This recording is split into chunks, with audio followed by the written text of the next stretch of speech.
bom dia, boa tarde, bem-vindos a esta edição do Empresas que Marcam. É uma rúbrica da Comunica RH e agora, hoje, temos como convidado um amigo, posso dizer, que está do outro lado do Atlântico, no Brasil. Como sabem, a Comunica RH tem esta missão de juntar os povos lusófonos e os profissionais lusófonos e, portanto, gostamos sempre de conhecer pessoas das mais diferentes geografias que falam esta magnífica língua que é o português. Hoje vamos ter aqui dois sotaques, um sotaque português de Portugal e um sotaque de português do Brasil, o que é extraordinário. Hoje temos connosco o António Silvano, e ele próprio vai dizer o seu apelido, o seu sobrenome, porque eu não consigo dizer, mas o António Silvano é fundador de uma entidade, de uma organização, fundador e o seu líder, que se chama IBMérito, que quer dizer Instituto Brasileiro de Meritocracia. Ele vai explicar um pouco para nós, tem duas dimensões, uma dimensão mais de âmbito corporativo, uma dimensão mais educacional, mas, António, antes de eu vou-me calar, vou fazer-te a pergunta que eu faço a todos os meus convidados. Afinal, são as empresas que marcam as pessoas ou são as pessoas que verdadeiramente marcam as empresas? Olá, António, fala-nos. Pedro, satisfação em estar falando contigo. Muito obrigado pelo convite. Prazer é É uma mútuo. alegria estar contigo. Trazendo um pouquinho o que é o IBMérito. O IBMérito é uma organização focada tem duas dimensões, na implantação de projetos corporativos ligados à meritocracia corporativa, a meritocracia como um modelo de gestão, não apenas um processo. E a outra vertical que nós temos é ligado à educação. Nós, desde o início da fundação, nós estamos completando 10 anos. A gente teve sempre cursos de extensão, mas desde o ano passado nós começamos a trabalhar com o desenvolvimento de MBAs, ligados à gestão de pessoas, mas com um viés um tanto diferente. O que a gente percebeu? Por que a gente entrou nisso, né? Eu estou no mundo acadêmico depois que eu migrei da carreira corporativa para a carreira solo. Então vamos falar um pouquinho da tua história. Já voltamos aos MBAs. Vamos falar um pouquinho da tua história. Tu, ainda por cima, és formado em comunicação social, não é? O que é muito interessante.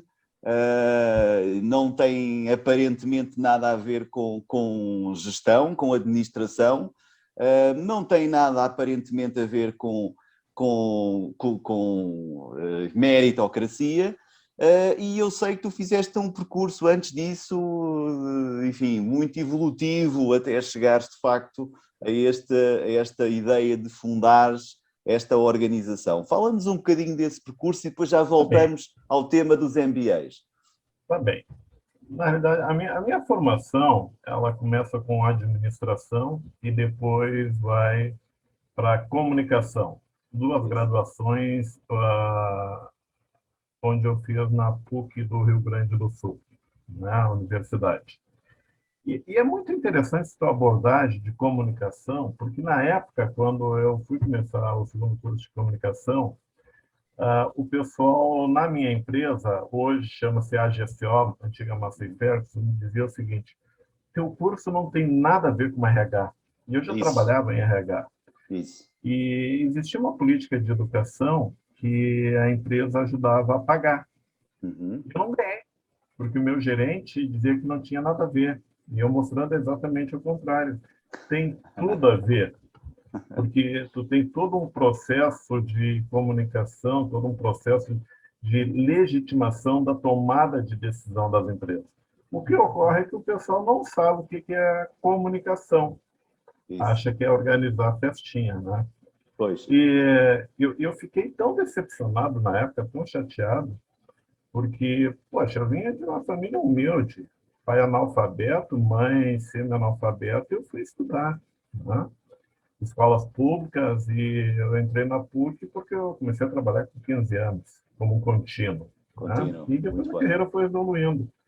E aí meu trabalho de conclusão em comunicação, eu fiquei tão chateado que eu fiz o seguinte, eu coloquei a influência da comunicação no processo de gestão de pessoas. Fizeste a junção Exa dos temas, pensando um pouco também na tua história, não é? Na história que Claro, tinha. claro. E aí eu não sabia, né? Isso há muitos e muitos anos atrás. Eu vim que eu sou um vintage, né? Tinha um concurso de monografia no Brasil, a universidade inscreveu, eu tirei segundo lugar, nem sabia, né? Mas, Uhum. enfim, eu sempre usei toda a questão da comunicação como forma de legitimar todos os processos de gestão de pessoas. Porque é uma das grandes problemas das organizações é não saber se comunicar com seus funcionários. Uhum. Tá? E a partir daí a coisa começou a deslanchar. Eu tive a oportunidade de fazer carreira até um nível mais alto de gestão de pessoas, Isso, sempre trabalhando em grandes corporações. isso, sim. Todos os prêmios possíveis eu tive a oportunidade de ganhar, porque as empresas me permitiram isso, né? Mas sempre grandes empresas multinacionais, onde a cultura de resultado é muito forte. Né? Tu tem que Olha, entregar resultado. é isso. E não te esqueças da minha primeira pergunta. E nesse Chegarei processo, lá. pronto, não te esqueças que é, o que é que marca o quê? As pessoas ou as empresas? Não te esqueças dessa pergunta. Não, nós já vamos entrar nela. Tudo depende, né, Pedro? Depende da organização, mas depende também das pessoas, né? O nível de entrega que as pessoas têm, mas ela também, as organizações têm que querer, têm que permitir esse ambiente. Eu Ok. costumo dizer dos nossos eventos, seja congresso, seja recursos humanos, se tu está numa organização que tu quer fazer o trabalho, quer fazer diferença, e a empresa não quer isso, vai embora. Vai embora porque tu vai ser É isso. infeliz e tu não vai entregar. Vai ser infeliz a Agora, vida toda. tu só vai conseguir desenvolver um trabalho se tu tiver as condições necessárias. Mas, ao mesmo tempo, tu tem que fazer a tua parte. E é aí que já começa toda essa questão do nosso projeto de meritocracia. Então, ou Isso. seja, tu vai fazer a diferença na organização, mas tu tem que ter essas condições. Mas, ao mesmo tempo, tu tem que entregar resultado. Eu percebo que, ao longo dos anos, a área de recursos humanos perdeu o protagonismo. Uhum. Então, porque o nível de entrega é muito baixo, a entrega de valor para a organização é muito baixa. Isso já vem até mais tempo, desde a Ou época seja, da... ou seja, as pessoas estavam a marcar pouco as empresas, no fundo, não é? As organizações. Exatamente, Uhum. exatamente. Então, tu pega, por exemplo, na década de 90, começou todo aquele processo de qualidade. Isso, gestão de qualidade é gente, o resto é metodologia. Mas o RH não pegou esse barco. Quem pegou foi o homem industrial. Sim, sim. Né? E aí foi de novo, vai evoluindo. Agora nós temos desde uma década falando em transformação digital. Cadê a gestão de pessoas? Claro que a gente não pode generalizar. Tem profissionais belíssimos e Uhum. fazendo trabalhos em empresas que tu não imagina. Claro, e que são Mas ele incríveis. perdeu muito espaço, né, Pedro? Nisso tudo. Nesse protagonismo. E então surgiu essa tua ideia, como é que surgiu a ideia de fazeres algo dedicado Então, à meritocracia? Porque é uma palavra então forte, uma palavra muito pesada. No fundo, é aquelas palavras que todo mundo usa no discurso, mas depois na prática é muito difícil trabalhar meritocracia no mundo corporativo. perfeito, perfeito. Eu fosse muito feliz. Ah, o que ocorre? Eu trabalhei numa multinacional de agronegócio, agribusiness, chamada Bunge, mundialmente conhecida. Eu trabalhei 2 vezes e a segunda eu estava na diretoria em Santa Catarina, né? Lá que eu digo que começou. Uhum. O seu presidente, na época, uniu os dois negócios, fertilizantes e alimentos, e criou a Bunge Brasil e queria levar para São Paulo. E eu falei, São Paulo não está no meu radar. Filhos adolescentes e o processo de mudança não foi bem conduzido. Né? Então, ali a gente sentiu as dores deste A dor do processo. Né? processo da mudança. E aí eu tirei o projeto de carreira solo da gaveta. Então, mas para não fazer algo do mesmo, Uhum. eu fui perguntar para os presidentes de onde eu passei o Isso. que eles achavam. Olha, eu vou começar a carreira solo, não me interessa ir para São Paulo neste momento. E eu fiz uma escolha entre trabalho e família, eu optei por família. Certo. Tá? Trabalho eu arrumaria outro, né? Mas a Claro. família não. Então, os valores de família, para mim, sempre foram muito pesados, né? E para ter uma ideia, só abrindo um parênteses, depois que eu saí do mundo corporativo, eu vi que eu tomei a decisão certa, por 3 meses depois a minha esposa teve câncer de mama, foi muito complicado. E eu moro no sul, em Porto Alegre. Porto E Alegre. aí eu imagino, e se eu tivesse ido para São Paulo, como é que eu me cobraria? Mas enfim. Mas quem me sugeriu trabalhar com meritocracia foram os Isso. presidentes. Ou seja, E os aí, presidentes das companhias acharam que era um tema que estava, se calhar, nos discursos deles, mas que não tinham ninguém a trabalhar esse tema dentro das organizações, é isso? exatamente, porque, principalmente multinacionais, a cultura de resultado é muito forte. Tu tem que entregar, Uhum. né? E aí eu fui vendo esse modelo, falei com o presidente, falei com outro, todos convergiam nesse modelo. Bom, o que eu fiz? Ok, nós já tínhamos isso muito forte. Eu fui estudar o modelo, o que existia no Brasil, o que existia no exterior. E no Brasil, a grande predominância que tinha, quando falava nesse assunto, era associada à remuneração variável. Uhum. Por quê? Porque tem metas, Sim. porque é um dinheiro É adicional. quantificável, digamos assim, não é? Exatamente. Na realidade, é muito maior, é todo um sistema de gestão, né? Que envolve carreira, envolve Uhum. performance, envolve talentos, muito maior. Mas a questão é, como é que tu faz essa arquitetura, como é que tu monta esse mosaico? Porque quando a gente começou a desenvolver isso, o pessoal fala, mas eu tenho isso, eu tenho aquilo. Realmente tem esse processo, só que um não fala com o outro e Sim. não gera valor. Não funciona. Não Não, não funciona. funciona. Agora tem uma coisa, Pedro, que foi muito interessante, porque a gente fala assim, e aí volta a tua pergunta. Quando eu saí do mundo corporativo, eu perdi o sobrenome organizacional. Então não é mais o Silvano da empresa tal. E aí tu tem que te reinventar. Nome próprio. Ficas em nome próprio, não é? Exatamente. Agora é Então, o Silvano. agora é o Então, Silvano da meritocracia, não é? Do IB exatamente. mérito. O que é isso? E aí, o que no início te chateia muito, porque tu tinha uma network interessante, o pessoal começou assim, olha, me liga daqui 2, 3 semanas que a gente vai conversar. Se eu estivesse no mundo corporativo, não, vem aqui amanhã e a gente conversa. Vai logo à tarde, sim.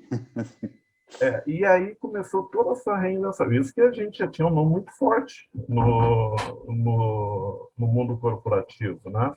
Mas tivemos Mas que nos reinventar. claro, claro. Mas olha, mas por isso tu tens essa dimensão do Instituto, no fundo, que criou-se no seio do mundo corporativo para o mundo corporativo, no fundo para transmitir, para passar, para trabalhar os tais processos que tinham que interagir para o mérito, não é? Para criar mérito, para desenvolver o mérito nas organizações, mas e tu estavas explicando isso há pouco, não chega, é preciso preparar as pessoas na escola, não é?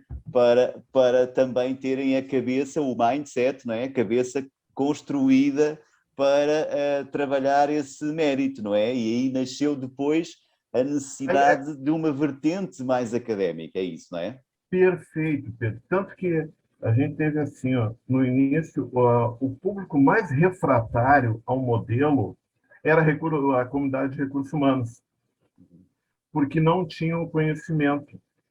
Quando a gente falava com empresários ou grupo de C-level, música para os ouvidos. E o que a gente via? Porque, olha, as pessoas são diferentes, têm formações diferentes, entregam resultados diferentes. Então, tu tem que tratar as pessoas diferentes. Eu não falo isso sob o ponto de vista Sim. de respeito, de ética, integridade, opções de gênero. Não, é resultado. É, as pessoas Então, têm necessidades diferentes, não é? Necessidades claro, diferentes e por isso têm que ter respostas diferentes também, diferenciadas, não é? aqui no Brasil, quem gosta do discurso, as pessoas com o mesmo cargo têm que ganhar a mesma coisa. É conversa de sindicato, Uhum. né? Isso não é, Cargos não é iguais, discurso. salários iguais. Olha, Silvano, não é discurso só do Brasil, não. Isso é um, um discurso global. É muito mais o que nos une. É um discurso muito Ah, global. perfeito. Cá está não olhando ao mérito, não é? Não Não, respeitando o e aí mérito. que tá. Daí, não, a própria legislação, mas a legislação sempre colocou como desempenhos similares, tudo mais. Porque é perverso, né, Pedro? As pessoas estão investindo na sua formação, estão entregando resultados diferentes. Como é que ele vai ter o mesmo tratamento de reconhecimento profissional? É injusto. Só que, ao mesmo tempo, tu tem que criar toda essa arquitetura para fugir da subjetividade. Uhum. Tu tem que ter processos bem estabelecidos. Olha, mas deixa-me dizer-te, provocar-te um pouquinho, que é, e tu não sentes que estás pregando, no fundo, pregando sozinho dentro do mundo corporativo, porque tu tens um discurso, como é que esse discurso e esse trabalho é encarado, é recebido? Porque parece que é quase falando, como nós dizemos aqui em Portugal, falar para o boneco, ou seja, falar para ninguém levar a sério, não é? Porque Aí é que está. é fácil falar de mérito e de meritocracia, mas é muito difícil aceitar ser avaliado, ser reconhecido com base em avaliação, enfim, isso é... Então, vamos entrar nesse papo que é muito bacana essa discussão, né? A questão é a saída da subjetividade. Onde é que está a tomada de decisão? Está no C-level. Mas, como eu te falei, a maioria dos profissionais de RH estão distantes, Uhum, perderam o protagonismo. Até claro. em níveis Baixaram, remuneratórios, sim, baixaram muito porque não entregaram. Agora, eu vejo que a origem vem muito do mundo acadêmico. Se tu pega lá, desde a graduação, o pessoal ensinando coisas muito banais, que não geram valor. Então, tu começa ali a um reposicionamento do profissional quando ele está começando a vida acadêmica. Isso é tão interessante porque eu me tornei um professor universitário por acaso, já são 10 anos, né? O que ocorria? Eu sempre fui crítico nesse sentido. Por quê? Porque, via de regra, as instituições de ensino superior deveriam uhum, produzir conhecimento para atender necessidade das empresas. Mas acontece que existe um gap muito longe disso, porque enquanto o empresário, eu costumo dizer, olha pelo para-brisa, tem que se reinventar, tem que se inovar, principalmente neste momento de transformação da economia no mundo, nessa última década, o que ocorre? É comum os profissionais de RH vindo com soluções ultrapassadas. E aí fica desconectado, aí não está me gerando valor. E quando tu pega o mundo acadêmico, é muito comum tu encontrares profissionais que não conseguiram evoluir no mundo corporativo, viraram professores. É claro que tem muitos professores espetaculares, não podemos generalizar. Mas o que ocorre? O bom professor é aquele que tem formação mínima de um MBA, né? uhum. Mas ele tem a vivência, tem a aplicação dos conhecimentos. Bom, quando eu fui fazer o encerramento do MBA, eu falei isso, semana seguinte a universidade convidou, tu não quer vir dar aula aqui no MBA? E foi assim que te caçaram para este E aí, tema. Isso foi há 10, exatamente. exatamente. Olha, Mas, e, mas os empresários, Pedro, te respondendo especificamente, eles nos procuram porque eles querem exatamente, olha, é que existe falta de conhecimento sobre o que é um modelo de meritocracia corporativa. uhum, Tem que separar da meritocracia social. Nós isso. já tivemos vários embates no meio acadêmico, congresso, quando vem professores do mundo social, eu não estou discutindo o lado social, eu estou falando de uma empresa onde o acionista está botando o dinheiro dele, o risco é dele, ele tem que gerar riqueza para Isso. reinvestir. E tem que ser Agora, sustentável, não é? Tem que trabalhar a sustentável. sustentabilidade do negócio. Por quê? Porque as empresas que geram valor, elas são admiradas pela Claro, claro. sociedade. claro. Olha, e Então, vamos dar... o Vamos, empresário vê com muito bons olhos isso. isso. Vamos dar um salto então àquilo que tu estavas explicando já dos MBAs atuais, ou seja, houve depois uma evolução, já entendemos como é que tu entraste no mundo académico, entraste pela necessidade do mundo académico e és, no fundo, vais ao mundo corporativo propor soluções, trabalhar soluções e vais à academia depois também beber uma componente teórica, mas sobretudo levar uma componente prática de implementação. E o IBMérito tem esse registro, esse elemento fundamental que é os tais MBAs em gestão de pessoas, mas totalmente focada para o tema da meritocracia. E, ultimamente, e eu estou aqui ultrapassando alguns passos, só para lançar aqui e depois deixar de falar um pouco, e ultimamente são as próprias universidades que te vão procurar, ou seja, vão procurar o IBMérito para desenvolver mais MBAs para este mundo corporativo, ou seja, cá está, tu conseguiste sair das empresas porque já não sentias esse apelo, passaste a ser um profissional isolado que começou a criar o tema e a desenvolver o tema, foste apropriado pela academia e agora é a própria academia que precisa do trabalho de IBMérito para relançar e para reposicionar os profissionais que são os alunos que estão a fazer o MBA. É esta a leitura? Perfeito. É um trabalho de formiguinha. No ano retrasado, a gente lançou um livro chamado Meritocracia sob a Perspectiva Corporativa. Nós fizemos algo diferente. Nós convidamos executivos de posições de C-level para falar do assunto junto conosco. O resultado foi muito bom, porque quando tu fala para qualquer executivo, o assunto é sempre forte, independente do momento. O que a gente vê nisso aqui? Às vezes o pessoal, mas onde é que se aplica? Em qualquer segmento.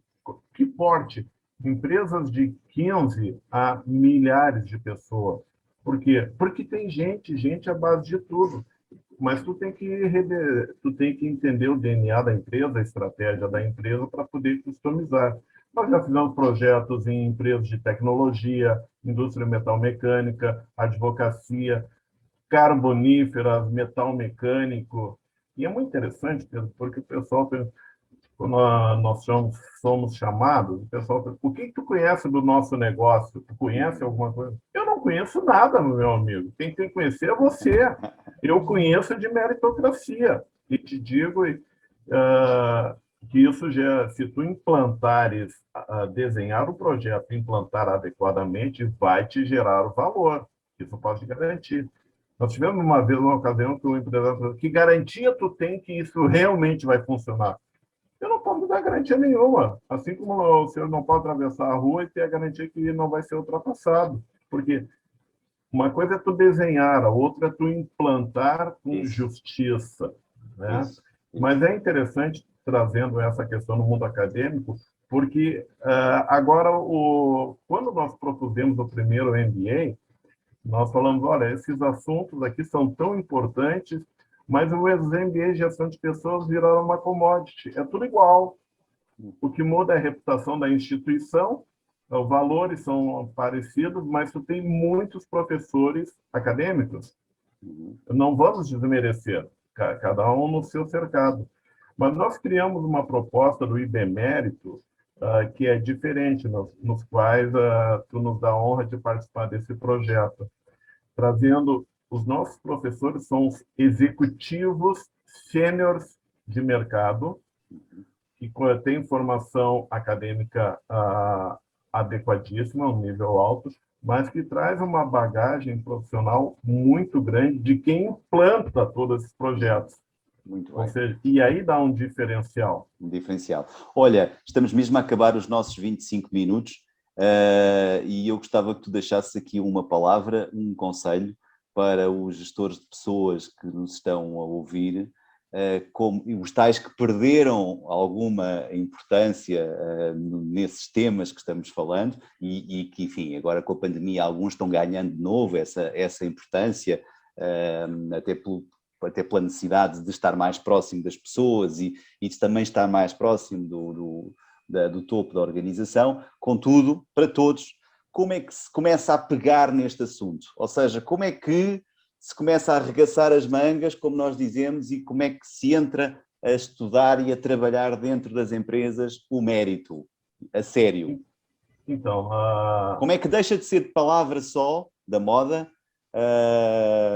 uma palavra da moda, para ser uma realidade? Como é que se começa isso? é mão na massa, tá? Agora, o que ocorre? A questão, o que se busca é geração de resultados superiores. Como é que uma organização vai ter vai ter esse resultado? Se tiver gente boa, entregando resultados superiores. Pessoas medianas entregam resultados medianos. Tu tem que ter pessoas outstanding. Né? E pessoas ruins entregam resultados ruins, não é? Que também há nas Resultados empresas. medianos, pessoas medianas, resultados medianos medíocres. Isso. Agora, tu tem que dar condições para todo mundo, mas tu tem que saber o que tem na mão e separar aqueles caras que são os bons realizadores, quem são os talentos, mas aqueles que não geram valor. Mas fazer o link com a estratégia da tua empresa, não de hoje, mas para onde tu vai levar a organização lá para frente. Por que isso? Porque o resultado de hoje foi planejado lá atrás.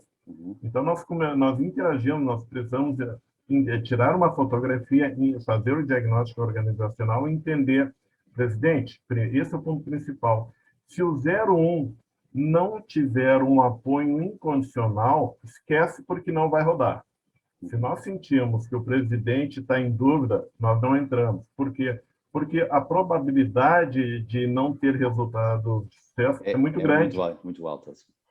Então, assim, nós entramos e tiramos o diagnóstico, ou seja, entendemos. O que estás a dizer é que tem que ter um envolvimento total do topo da organização, não é? Do tal número 1. Porque o 01 é o principal responsável por isso, né? E a gente sempre sugere trabalhar com um comitê de gestão de pessoas, onde ele é o principal head disso.